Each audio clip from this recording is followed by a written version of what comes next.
Hello friends, आज हम देखेंगे कॉस्ट प्राइस और सेल्स प्राइस क्या होता है।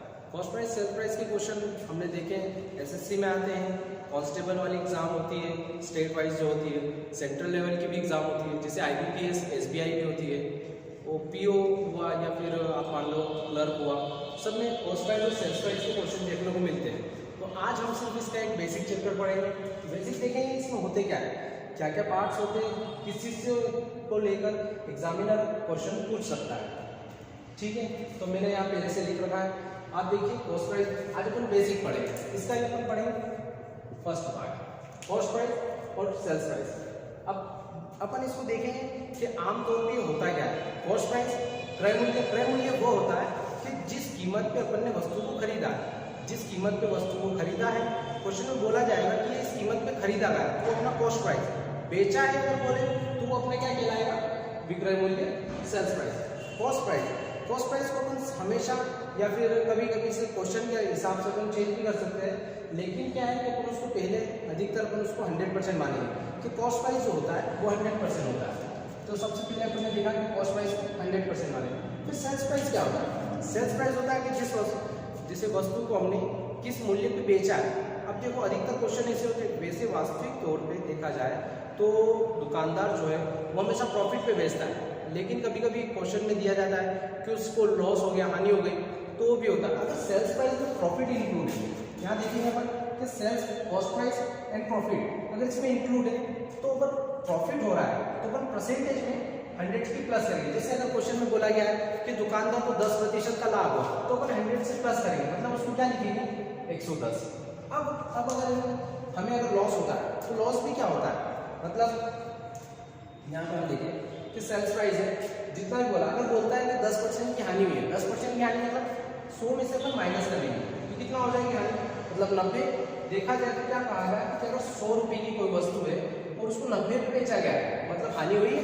परसेंटेज में देखा जाए, रुपए में देखा जाए तो 10 की, परसेंटेज में भी देखा जाएगा तो परसेंटेज में भी अगर देखना हो, अगर जब तो कुछ नहीं काम रहा है तब तक अपन उसको ये मानेंगे कि 90% होगा, कि उसको 100 की वस्तु की 90 में बेचा है। ठीक है, उसके बाद अब देखिए MRP। MRP क्या होता है, मार्क प्राइस देखा होगा आपने, अक्सर प्रोडक्ट के ऊपर लिखा होता है एक स्लिप, प्राइस टैग आपने देखा होगा कि प्राइस टैग उसमें चिपका होता है जिसपे उसकी MRP लिखी होती है। तो MRP पे अक्सर आपने दुकानदार को देखा होगा कि वो कहता है कि हम 10% का डिस्काउंट देंगे, कोई कहता है 15% डिस्काउंट देंगे।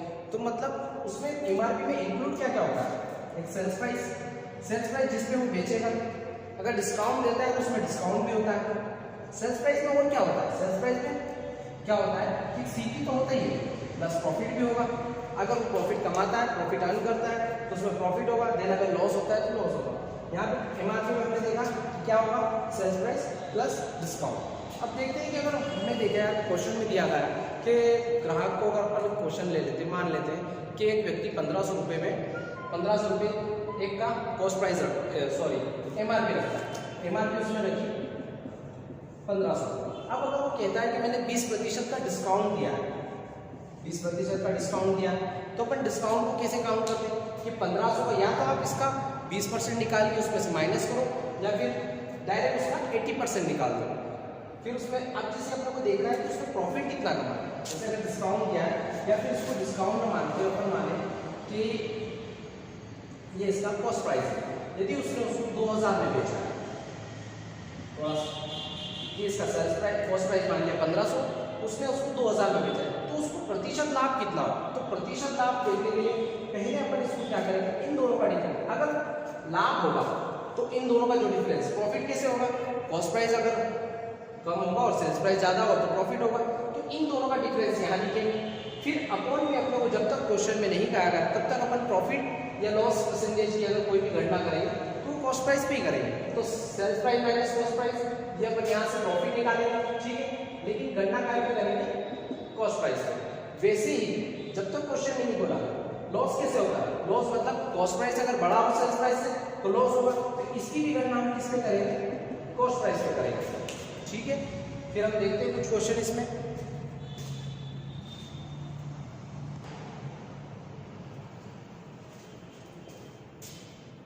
तो मैंने यहाँ पे 2 क्वेश्चन लिखे हैं, एक लाभ के ऊपर और एक हानि के ऊपर।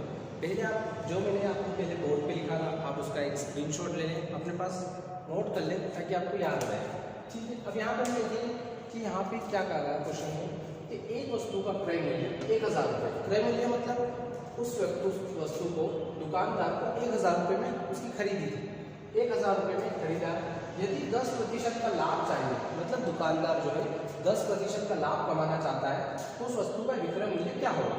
अब मैंने कहा था, जैसा कि मैंने कहा था आपको कि लाभ सेल्स प्राइस क्या होगा। अगर हमें प्रॉफिट कमाना है, अगर हमें प्रॉफिट कमाना है तो सेल्स प्राइस क्या होगा कि कॉस्ट प्राइस प्लस प्रॉफिट, यही होगा।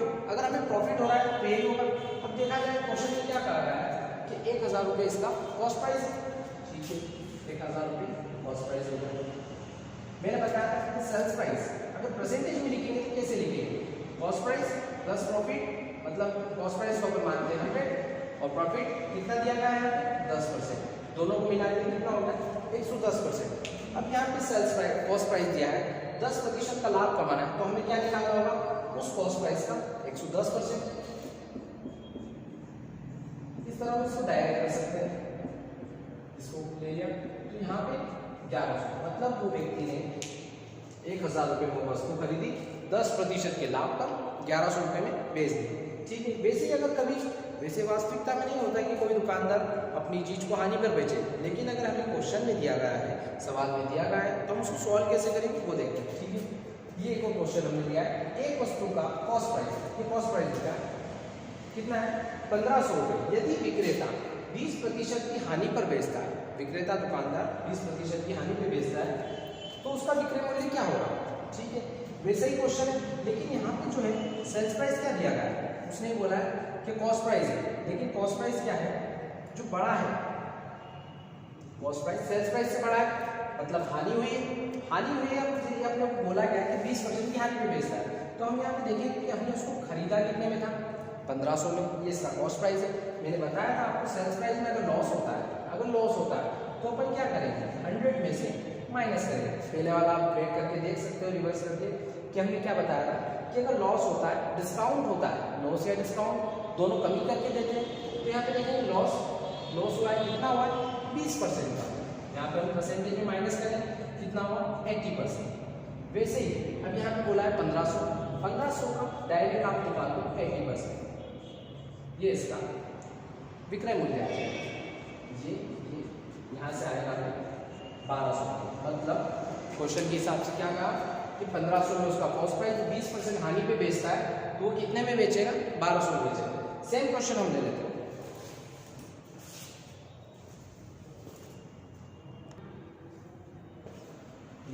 ठीक है, हमने यहाँ पे 2 क्वेश्चन और लिए गए हैं।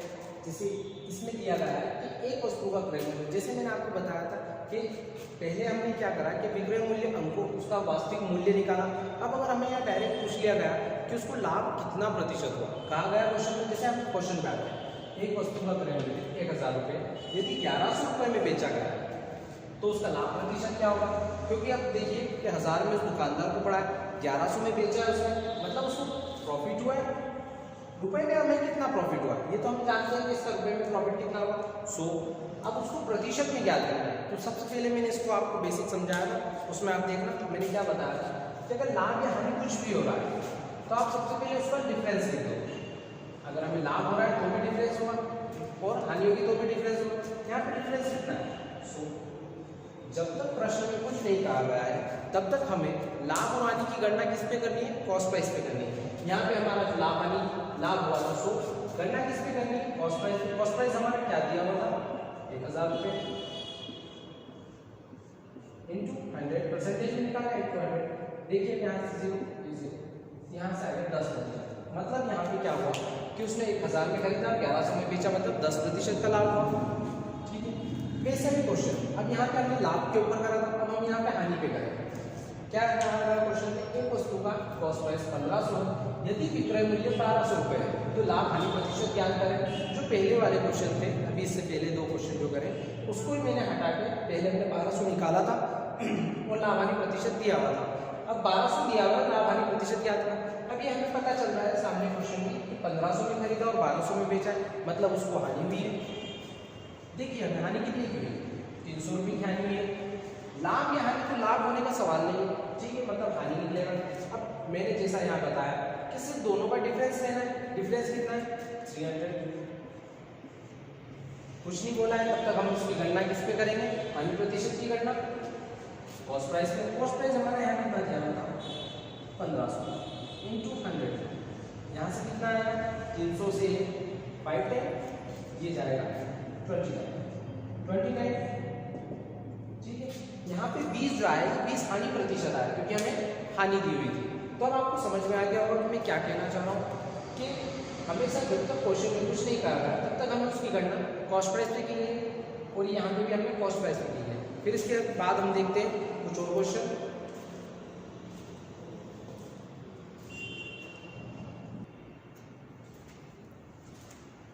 तो देखिए अब हमने यहाँ पे 2 क्वेश्चन के लिए कर लिए, 4 क्वेश्चन कर लिए, सिर्फ ये आखिर के 2 क्वेश्चन हो रहे हैं। क्या दिया गया है? क्वेश्चन क्या आता है, क्वेश्चन से समझेंगे अपन। एक वस्तु का अंकित मूल्य, अंकित मूल्य मतलब अंकित मूल्य कहा जाता है एमआरपी।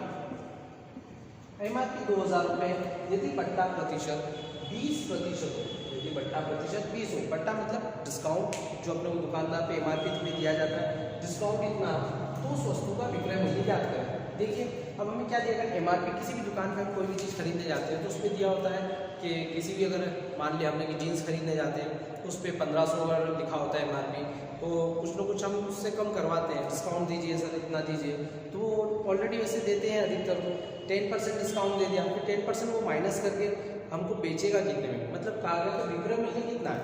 वैसे इस क्वेश्चन में 1500 हमको क्या दिया है? इसका एमआरपी दिया है। मैंने जैसे बताया था आपको 100% हमेशा अपन कॉस्ट प्राइस को नहीं मानेंगे, अपन क्वेश्चन को देख के 100% किसको मानना है वो मानते हैं। अभी हमने 100% माना है किसको। अब देखा जाए तो हमें बट्टा दिया गया है, बट्टा और लॉस ये जो भी होता है परसेंटेज 100 में से माइनस होता है। यहाँ पे हमें कितना परसेंट का बट्टा दिया गया है? 20% का बट्टा दिया गया है। तो ये कितना होगा? अगर परसेंटेज में देखा जाए तो 80, तो हमें 1500 की वस्तु है 20% की छूट पे दी गई, तो विक्रय मूल्य क्या करना है? तो ये हमने परसेंटेज में विक्रय मूल्य निकालना है। ये इसका एमआरपी था, तो डायरेक्ट हम क्या करेंगे? यहाँ पे 80 से इसका 80% निकाल देंगे। तो यहाँ क्या आ जाएगा? सॉरी यहाँ पे 2000, यहाँ 2000 उसका एमआरपी था। तो यहाँ पे हमारा क्या आ जाएगा? Sales price 1600। कैसे निकाला? ये 100% था, ठीक है, इसमें से हमने 20% माइनस करा है। माइनस क्यों करा है? तो 20% उसको बट्टा दिया गया है। कितना हो गया ये? 80%। तो 2000 का हम डायरेक्ट से 80% निकाल देंगे। पहले हम क्वेश्चन को बेसिक सीखेंगे कि बेसिक क्या होता है। अगर आपके बेसिक क्लियर होते हैं फिर हम देखेंगे उसको कि शॉर्ट ट्रिक से कैसे करना है। जैसे एग्जाम में हमें 10 से 15 सेकंड में एक क्वेश्चन करना है, क्योंकि हमें देखा है कि IBPS में हुआ, SBI में हुआ, हमें इस टाइप के क्वेश्चन करने के लिए इस टाइप के क्वेश्चन आते ही हैं, लेकिन नॉर्मली हमें 15 से 20 सेकंड मिलते हैं। तो हमें उसको कैसे करना है वो भी सीखेंगे। पहले हम इसका बेसिक सीखेंगे, ठीक है। ऐसा एक और क्वेश्चन दिया गया है कि इसमें देखो हमने क्या निकाला था कि प्रतिशत दिया हुआ था, एमआरपी दिया हुआ था और हमने इसका सेल्स प्राइस निकाला था 1600 सेल्स प्राइस, ठीक है। सेम क्वेश्चन मैंने ले लिया ताकि आपकी कंफ्यूजन नहीं हो कि यहाँ पे अंकित मूल्य 2000 है और इसका विक्रय मूल्य 1600, तो बट्टा प्रतिशत क्या है? यहाँ पे हमें बट्टा दिया गया है लेकिन हमें यहाँ नहीं दिया गया, तो हम उसको कैसे निकालेंगे? ठीक है, अब हमें इन दोनों का डिफरेंस, क्यों डिफरेंस लेना है कि हमें देखा जाए रुपए में कितना बट्टा मिला। 1600 में 2000 का डिफरेंस कितना हुआ? 400 रुपए में हमें कितना का बट्टा दिया गया है? 400 रुपए का, ठीक है। अब हमें बट्टा किस वस्तु पे मिला? जैसे हमने यहाँ पे हमें बट्टा किस पे दिया गया था? एमआरपी पे दिया था, हमने एमआरपी से इसको काउंट किया था क्योंकि डिस्काउंट जो एमआरपी से ही काउंट होता है। तो 400 रुपए का बट्टा जो हमको दिया गया था वो किस पे दिया गया है? एमआरपी पे दिया गया। तो एमआरपी हमारा कितना है? 2000। बट्टा प्रतिशत में पूछा है इंटू 100, यहाँ से इसको 5 और यहाँ से 20। तो देखिए पहले वाले क्वेश्चन में भी हमने 20 दिया था, 20% आ गया 20, ठीक है। तो यहाँ पे ये था इसका बट्टा का डिफरेंस, क्योंकि हमें कॉस्ट प्राइस एमआरपी और सेल्स प्राइस दोनों का डिफरेंस निकला है और हमेशा जो बट्टा है वो किस पे दिया जाता है? एमआरपी पे दिया जाता है। तो डायरेक्ट हम इसका 20% निकालेंगे, ठीक है। आज के लिए इतना काफ़ी है, फिर हम इसको देखेंगे नेक्स्ट। अभी ये पार्ट 1 था, हम इसके देखेंगे क्वेश्चन के हिसाब से कि 4 पार्ट बनाएं ताकि आपको जैसे मेंस एग्जाम हुई, IBPS मेंस, SBI मेंस हुआ या फिर आपका SSC CGL हुआ या MTS हुआ, उन सब में ऐसे क्वेश्चन आते हैं लेकिन इस लेवल के नहीं आएंगे। हमने इसका बेसिक सीखा, ठीक है। Thank you.